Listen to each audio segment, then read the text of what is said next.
Bonjour à toutes et à tous et bienvenue dans le Saviez-vous, l'émission qui ravive les pages oubliées de notre histoire. En ce 10 décembre, jour anniversaire du décès du roi Béhanzin, nous allons vous révéler un pan étonnant, discret et pourtant essentiel de sa personnalité.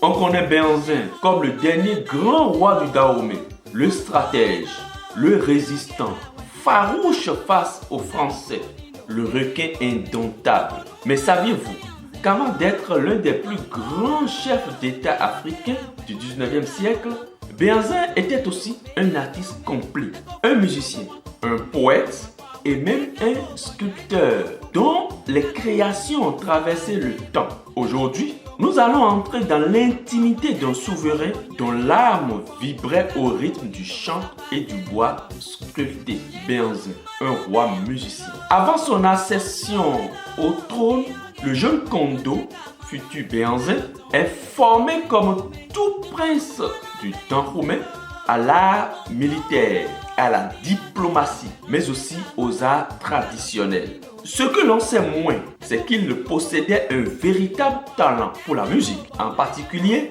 pour un instrument fond, le tam-tam royal.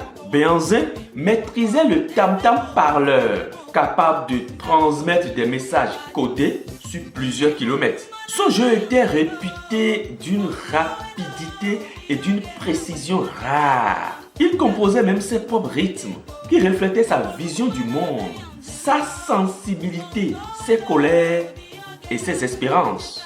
Les anciens disent que lorsque Béhanzin jouait du tam-tam, la cour s'arrêtait de respirer. Un roi qui chantait la guerre. Là encore, un fait méconnu. Béhanzin ne commandait pas seulement ses armées, il les inspirait à travers la musique et la parole chantée. Il composait lui-même des chants guerriers, dont certaines mélodies ont survécu jusqu'à nos jours. Ces chants servaient à galvaniser les soldats, transmettre les stratégies et à rappeler les valeurs du royaume. Loyauté, courage, protection du territoire. Ce roi était convaincu que la musique était une arme psychologique capable de souder ses troupes plus efficacement qu'un simple discours. Roi Béhanzin, le sculpteur. Ce pan de sa vie est le plus surprenant. Durant son exil en Martinique puis en Algérie, loin de sa cour, de ses tambours, de ses amazones, Béhanzin développe un art nouveau, la sculpture. Avec des outils rudimentaires mis à sa disposition, il crée des figurines, des représentations de divinités font, des statuettes symbolisant les îles et la nostalgie de son royaume. Ses œuvres sont aujourd'hui conservées en partie dans des musées français. Elles témoignent d'un homme qui, malgré tout, refusait que son identité se dissipe.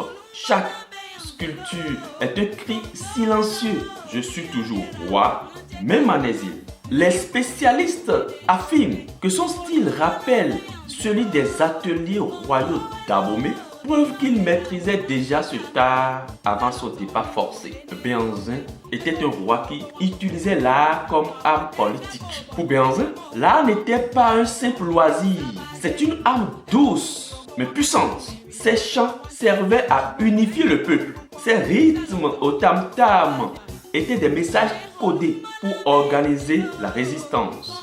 Sa sculpture en exil était une manière de préserver la mémoire du Dahomey. Ce volet artistique révèle un souverain beaucoup plus complexe qu'on ne l'imagine.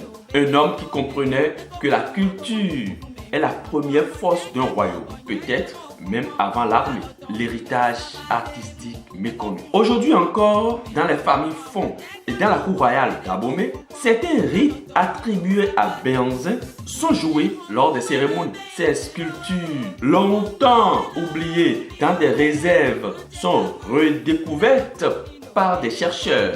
Et son génie artistique inspire les artistes contemporains. Béhanzin n'est pas seulement le symbole de la résistance. Il est aussi un créateur, un poète, un visionnaire qui a compris que la culture est un miroir de la souveraineté.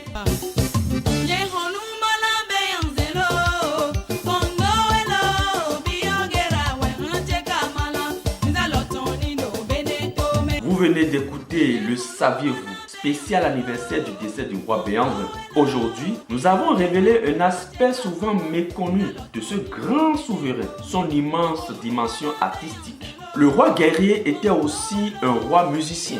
Le stratège était aussi un sculpteur. Le résistant était aussi un poète. Toute l'équipe qui m'accompagne vous dit merci. Merci d'avoir suivi cette émission. N'hésitez surtout pas à partager ce moment culturel et à nous retrouver très bientôt pour un nouveau voyage au cœur de notre histoire.